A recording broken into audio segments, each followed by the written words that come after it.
Have you ever pondered over the intricate complexities of Calvinism and Arminianism? These two theological perspectives, nestled within the vast spectrum of Protestant Christianity, present fascinating interpretations of divine sovereignty and human responsibility. Calvinism, revered for its systematic and logically coherent theology, shines a spotlight on God's absolute sovereignty. At the heart of Calvinism are the 5 points encapsulated in the acronym TULIP: total depravity, unconditional election, limited atonement, irresistible grace, and perseverance of the saints. This framework offers a comprehensive understanding of God's control over salvation and the entire created order.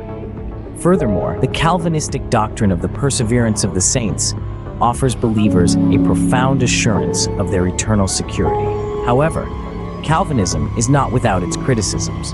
The very structure that provides it with coherence also generates theological tension. Critics grapple with reconciling God's sovereignty with human responsibility and the sincere offer of salvation to all. The concept of limited atonement, which asserts that Christ's atonement is specifically for the elect, can stir controversy. It is, for some, difficult to align with the biblical idea that Christ died for the sins of the entire world. On the other side of the theological spectrum, we find Arminianism.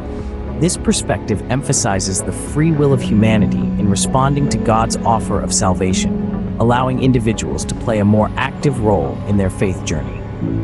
Arminians also champion the belief in universal atonement, asserting that Christ's atonement is available to all. This view aligns with the idea that God desires the salvation of every individual and that anyone can respond to the offer of grace. Yet, Arminianism too has its share of criticisms. Some argue that it lacks the same level of theological coherence as Calvinism. The emphasis on human free will and God's desire for all to be saved can be seen as creating tension within the overall theological framework. Furthermore, the Arminian view that individuals can lose their salvation if they reject God might be seen as lacking the same level of assurance and security found in the Calvinistic doctrine of perseverance of the saints. In wrapping up, it's important to remember that the pros and cons of Calvinism and Arminianism often hinge on one's theological perspective and personal beliefs. Both traditions have their strengths and criticisms, and individuals may resonate more with one perspective over the other based on their understanding of Scripture and theological convictions. No matter where you find yourself on this theological spectrum, the exploration and understanding of these perspectives can only serve to deepen your faith and broaden your understanding of the divine.